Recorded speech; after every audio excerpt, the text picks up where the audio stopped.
মই যদি ঈশ্বৰ হলোহেঁতেন, আজিৰ মানুহ সৃষ্টি কৰা বন্ধ কৰি দিলোহেঁতেন। নতুনকৈ সৃষ্টি কৰিলোহেঁতেন আৰু এবিধ মানুহৰ দৰে জন্তু, যি মাৰি কাটি খাই বৈ শুই জীয়াই নাথাকি আৰু বহুত কিবা কিবি কৰিলেহেঁতেন।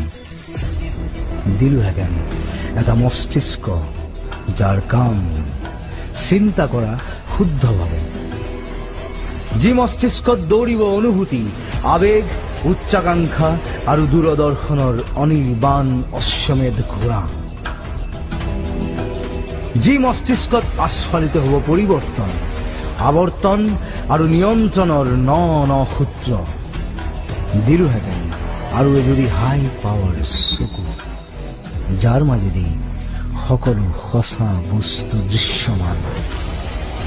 দিলোহেঁতেন দুখন এক্সট্ৰা কাণ, শুনিবলৈ সকলো অস্ফুট শব্দ, উশাহ নিশাহ, হুমুনিয়া, হতাশা আৰু সময়ৰ পদধ্বনি।